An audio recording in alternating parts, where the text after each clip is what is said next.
Hello friends मोर एखाने आसली तुम पुणी एक नुआ वीडियो स्टार्ट करने आगे कही रखी चैनल को जो मैंने नुआ विजिट कर प्लीज सब्सक्राइब पाखे all bell icon press now कहीं जेकोसी वीडियो अपलोड करी प्रथम नोटिफिकेशन तुम पाखु जीव। तो चलते स्टार्ट करवा आज वीडियो कौन रहा वीडियो रहा कि +3 second year 4th semester Sanskrit honours पिलांई ओके जोटा कि आम कोर्स अच्छी core 8 core 9 core 10 paper core 8 रो सबकि सेंड कर देछि जार भी नीड अच्छी जाइए चैनल रे विजिट करनी आउ कोर 9 रो किसी भी देनी ऑलरेडी नोट सब सेटल कर देछि काली भीतर तुम पाखे किसी अपलोड हो ओके डन। तो ये रहिला तापरे कोर 10 रो अच्छी जहाँ तर मुझा सुकन्या प्रदेशर लॉन्ग क्वेश्चन शेयर कर देछि जार भी दरकार अच्छी जाइए चैनल देखी नियो आ शॉर्ट क्वेश्चन 6टा भी तुम पाखे पहुँची देछि। तो आउ जो 6टा शॉर्ट क्वेश्चन अच्छी आज तुम पाखे मुझे शेयर करी। तो चलतु जानिबा आउ 6टा शॉर्ट क्वेश्चन कौन अच्छी ओके। ये रहिला 7 नंबर ओके 7 नंबर कौन राज्ञ पार्श्वगता नाम धूर्ता नाम चरित्रम उद्घाटयत ओके। आउ किछि राजा अत्यंत स्वार्थपर धूर्त मानक कथार परिचालित हो दिग्भ्रांत हुअन्ते एवं अन्य मानक निमंते विपदर कारण हो देखा जाती। यही दुष्ट मानक कथार से ही राजा माने पशा खेल को आनंद बोली अन्यर स्त्री हरण को पांडित्य बोली पशु शिकार को व्यायाम बोली मद्यपान को विलास बोली उन्मनता को वीर बोली निज स्त्री परित्याग को दुखर त्याग बोली गुरुजनक प्रति अवज्ञा को अन्य कथार चालित नहेबा बोली अनुचरंक उपरे आधिपत्यर अभाव को सेमानक स्वाधीनता बोली नृत्य गीत बेश्याति आसक्ति को रसिकता बोली सांघातिक अपराध संपर्क न शुणा को महानुभवता बोली अन्य द्वारा कृत अपमान सहीजा को क्षमा बोली स्वेच्छाचारी को प्रभृत बोली देवता प्रति अवमानना को शक्तिशाली प्रतीक बोली अव्यवस्थितता को उत्साह बोली कौन सी कथा को भल भाव न जाना को निरपेक्षता बोली यह सब दोष को गुण बोली भावी नियंती एवं सेमानक विकृत आचरण को निजे मने मने हसुवा से धृत माने एमानंको एभली चित्रित करती जे सही राजा माने निजको भगवान बोली मन करी करुवा कार्यगुड़िक द्वारा केवल उपहसित मात्र हुअन्ति। निजर द्रुत अनुचर मानक द्वारा निजको भगवान बोली मन करी विष्णुଙ୍କ भली निजर बाहुदय मध्य अन्यर बाहुदयर एवं शिवଙ୍କ भली निजर ललाटस्थ चर्म मध्य लुकायित भाव तृतीय नयनर संभावना करती। यही निंदनीय राजा माने प्रजा को दर्शन देवा अनुग्रह दृष्टिपात को उपकार संभाषण को पुरस्कार आदेश देवा वर प्रदान स्पर्शदान को पवित्र कारक बोली भावती। अजथा अभिमान बा अहंकार एमाने देवता को नमस्कार करती नाही अभिवंदन योग्य व्यक्ति को उपेक्षा करती गुरुजन मानक सम्मान करती सांसारिक भोगवासन दूरे रही परिश्रम करुवा विद्वान मानक जीवन व्यर्थ करुँच कही उपहास करती वयस्क व्यक्तिर उपदेश को वृद्धत्वर प्रलाप बोली हतादर करती मंत्री मानक उपदेश को निजर अपमान बोली भावी हतिवादी मानक विरक्त हुअन्ति सबुबले तांको ही अभिनंदन करती ता सह कथबार्ता करती बंधुत्व करती दान दियंती ता कथा शुणती ताको आदर करती जी कि निजर कर्तव्य न करी केवल कि दिन राति कि दिन कि राति निज राजा को भगवान बोली कही स्तुति करी चली था। ओके नेक्स्ट पेज को जीवा 8 नंबर कौन रहा सी गला 7 नंबर 8 नंबर कौन रहा चंद्रापीड़ प्रति सुकन्यास्य परामर्शम लिखत चंद्रापीड़ से अनुभूति च लिखत ओके कौन रहा कपटता परिपूर्ण तथा व्यवहार समाकूल राज्य शासन क्रम हे कुमार तुम्हें से ही आत्मनियंत्रण एवं आचरण करने आवश्यक जेपरिक तुमको लोके उपहास न करंतु साधु माने निंदा न करंतु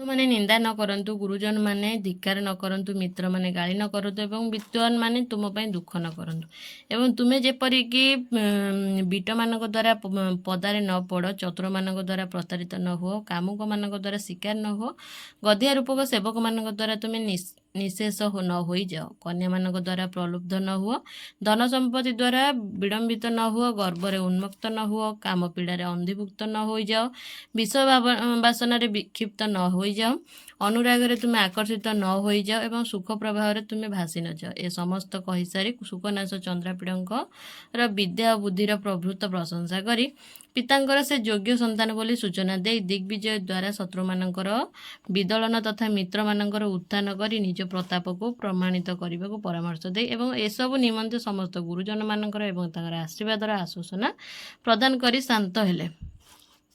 ମନ୍ତ୍ରୀ ସୁକନ୍ୟାସଙ୍କର ଏକଥା ଶୁଣି ଚନ୍ଦ୍ରାପୀଡ଼ା ଅନୁଭବ କଲେ ସତେ ଯେପରି ଉପଦେଶ ବିମଳ ଜଳରାଶି ଦ୍ୱାରା ସେ ସତ୍ୟସ୍ନାନ ପ୍ରସ୍ଫୁଟିତ ପରିଷ୍କୃତ ମାର୍ଜିତ ବିଧୌତ ବିଲେପିତ ସୁଶୋଭିତ ପବିତ୍ରୀକୃତ ଏବଂ ଉଦ୍ଭାସିତ ଏକ ପରିତୃପ୍ତ ହୃଦୟ ନେଇ କିଛି କ୍ଷଣ ଅବସ୍ଥାନ କରି କୁମାର ଚନ୍ଦ୍ରପୀଡ଼ା ନଗରକୁ ପ୍ରତ୍ୟାବର୍ତ୍ତନ କଲେ। 9 ନମ୍ବର କ'ଣ ରହିଲା? ଲକ୍ଷ୍ମ୍ୟାଃ ଐନ୍ଦ୍ରଜାଲ କର୍ତ୍ତୃମ୍ ଆକଳୟତ୍। ପୁରାଣ ଇତ୍ୟାଦିରେ ଦେବତା ଏବଂ ଅସୁରମାନଙ୍କ ଯୁଦ୍ଧ କଥା ବର୍ଣ୍ଣିତ ହୋଇଛି। ଦେବରାଜ ଇନ୍ଦ୍ରକୁ ପରାସ୍ତ କରିବା ପାଇଁ ଦୈତ୍ୟମାନ ଦ୍ୱାରା ଯେଉଁ ମାୟାଛନ୍ଦ ବା ଜାଲର ଅବତାରଣା କରାଯାଉଥିଲା ତାକୁ ଇନ୍ଦ୍ରଙ୍କ ପାଇଁ ଜାଲ ଅର୍ଥାତ୍ ଇନ୍ଦ୍ରଜାଲ ବୋଲି କୁହାଯାଉଥିଲା।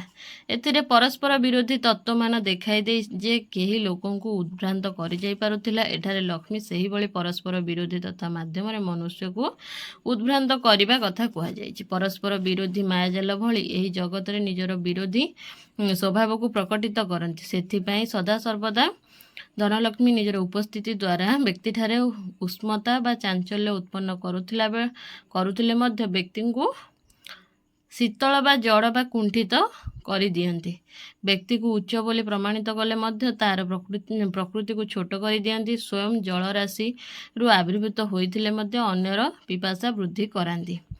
ବ୍ୟକ୍ତିକୁ ପ୍ରଭୃତ ବା ମଙ୍ଗଳମୟ ଈଶ୍ୱରତ୍ୱ ପ୍ରଦାନ କରୁଥିଲେ ମଧ୍ୟ ଅମଙ୍ଗଳ ସ୍ୱଭାବକୁ ବିସ୍ତାରିତ କରାନ୍ତି। ବ୍ୟକ୍ତିକୁ ଧନ ଦୃଷ୍ଟିରୁ ଶକ୍ତିଶାଳୀ କଲେ ମଧ୍ୟ ତୁଚ୍ଛ କରିଦିଅନ୍ତି।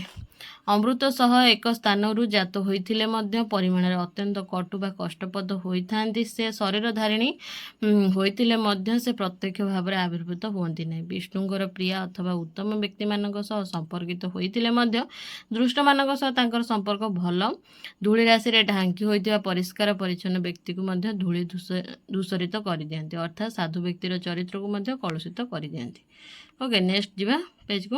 10 ନମ୍ବର କ'ଣ ରହିଲା? ଲକ୍ଷ୍ମୀକୃତମ୍ କଜ୍ଜଳ ମଳିନ କର୍ମ କେବଳମ୍ ବର୍ଣ୍ଣୟେତ୍। ଏହି ଚଞ୍ଚଳା ଲକ୍ଷ୍ମୀ ଯେତେ ଯେତେ ବୃଦ୍ଧିପ୍ରାପ୍ତ ହୁଅନ୍ତି ଦୀପର ଶିଖା ଭଳି ସେତେ ସେତେ ଦୁଷ୍କର୍ମ ମଳିନ ଆଚରଣ ସୃଷ୍ଟି କରନ୍ତି। ଯେହେତୁ ଏହି ଲକ୍ଷ୍ମୀ ଦୁଷ୍ଟ ଇଚ୍ଛା ରୂପୀ ବିଷାକ୍ତ ଲତାମାନଙ୍କୁ ବଢ଼ାଉଥିବା ବର୍ଷା ସଦୃଶ ଅଟନ୍ତି, ଇନ୍ଦ୍ରିୟ ରୂପୀ ହରିଣମାନଙ୍କର ବ୍ୟାଧଗୀତ ଭଳି, ସତ୍କାର୍ଯ୍ୟ ରୂପୀ ଚିତ୍ରମାନଙ୍କୁ ମଳିନ କରୁଥିବା ଧୂମରେଖା ଭଳି, ମୂଢ଼ପଣ ରୂପୀ ଦିନ ଧରି ଅଜ୍ଞାନ ରୂପକ ନିଦ୍ରାର ଅର୍ଥାତ୍ ଅବିବେକ ଅନ୍ଧତ୍ୱର ସେ ବିଶାଳ ଶୟନସ୍ଥାନ ସଦୃଶ ଧନ ମୋହରେ ପିଶାଚ ପାଲଟି ଯାଇଥିବା ବ୍ୟକ୍ତି ବିଶେଷଙ୍କର ସେ ପ୍ରିୟ ନିବାସ ସ୍ଥାନ ଅର୍ଥାତ୍ ଜରାଜୀର୍ଣ୍ଣ ପୁରାତନ ଅବ୍ୟବହୃତ ଅଟ୍ଟାଳିକା ସଦୃଶ ଶାସ୍ତ୍ରରୂପୀ ଚକ୍ଷୁର ଅର୍ଥାତ୍ ଜ୍ଞାନୀମାନଙ୍କର ଅନ୍ଧାରକଣା ଦୋଷ ଅର୍ଥାତ୍ ବିଚାର ବିଭ୍ରମ ସଦୃଶ ସେ ଅଟନ୍ତି। ସକଳ ପ୍ରକାରର ବିନୟହୀନତା ପ୍ରଚାରକାରିଣୀ ସେ ଶୋଭାଯାତ୍ରାର ଆଗରେ ଥିବା ପତାକା ସଦୃଶ ରାଗୀ ଲୋକର ନିଷ୍ଠୁର ଆଚରଣରୁ ସୃଷ୍ଟି ଭୟଙ୍କର ଫଳରୂପୀ କୁମ୍ଭୀରମାନଙ୍କର ଜନ୍ମସ୍ଥାନ ଭାବରେ ପରିଚିତ। ତଳକୁ ବହି ଯାଉଥିବା ନଈ ଭଳି, ବିଷୟ ସୁଖରୂପୀ ମଦ୍ୟରସୀ ମଦଭାଟି ଭଳି ବିଭିନ୍ନ ଭଙ୍ଗୀରେ ଆଖି ନଚାଇ ମାୟାସୃଷ୍ଟ ପ୍ରକ୍ରିୟା ଇତ୍ୟାଦି ନାଟକର ଅର୍ଥାତ୍ ମିଥ୍ୟାଚାରର ସେ ନାଟ୍ୟମଞ୍ଚ ଭଳି, ଦୋଷରୂପୀ ବିଷଧରର ସର୍ପମାନଙ୍କର ନିବାସ ନିମନ୍ତେ ସେ ଗୁମ୍ଫା ବା ଗର୍ତ୍ତ ସ୍ୱରୂପ, ଭଦ୍ରଜନୋଚିତ ବ୍ୟବହାରର ଅପସାରଣକାରୀ ବେଦ ସ୍ୱରୂପ, ସୁଗୁଣରୂପୀ କଳହଂସ ସମୂହ ନିମନ୍ତେ ସେ ଭୟଙ୍କର ଅକାଳ ବର୍ଷ ସଦୃଶ, କୋଳ ନିନ୍ଦାରୂପୀ କଷ୍ଟଦାୟକ ବିସ୍ଫୋଟକମାନଙ୍କର ବିସ୍ତାର ନିମନ୍ତେ ଅନୁକୂଳ ସ୍ଥାନ ସଦୃଶ, କୁଟିଳତା ରୂପୀ ନାଟକର ପ୍ରାରମ୍ଭିକ ପର୍ବ ସଦୃଶ, ଭୋଗର ଇଚ୍ଛାରୂପୀ ହସ୍ତୀ ସମୂହ ନିମନ୍ତେ କଦଳୀ ବନ ସଦୃଶ, ଉତ୍ତମ ଏବଂ କଲ୍ୟାଣକାରିଣୀ ଭାବନାର ସଂହାର ଭୂମି ସଦୃଶ, ଧର୍ମରୂପୀ ଚନ୍ଦ୍ରମଣ୍ଡଳର ଗ୍ରାସକାରିଣୀ ରାହୁ ଜିହ୍ୱା ସଦୃଶ। ଯେହେତୁ ସୁନିଶ୍ଚିତ ବୋଲି ଚିନ୍ତା କରାଯାଉଥିବା ଏହି ଲକ୍ଷ୍ମୀ ସ୍ଥିର ଚିତ୍ର ଦ୍ୱାରା ଚିତ୍ରିତ ହୋଇଥିଲେ ମଧ୍ୟ ପଳାୟନ କରନ୍ତି। କାଷ୍ଠ ପାଷାଣୀଦି ଦ୍ୱାରା ମୂର୍ତ୍ତିମତୀ ହୋଇଥିଲେ ମଧ୍ୟ ଅଥବା ମନ୍ତ୍ରଦି ଦ୍ୱାରା ସାଧିତ ହୋଇଥିଲେ ମଧ୍ୟ ବ୍ୟକ୍ତିକୁ ଶ୍ରୀହୀନ କରି ଭ୍ରାନ୍ତି ଉତ୍ପାଦନ କରାନ୍ତି। ସ୍ତୁତ୍ୟଦି ଦ୍ୱାରା ପ୍ରତ୍ୟହ ମୂର୍ତ୍ତି ରୂପରେ ଉଦ୍ଭାସିତ ହୋଇଥିଲେ ମଧ୍ୟ ତ୍ୟାଗ କରି ଚାଲିଯାଆନ୍ତି।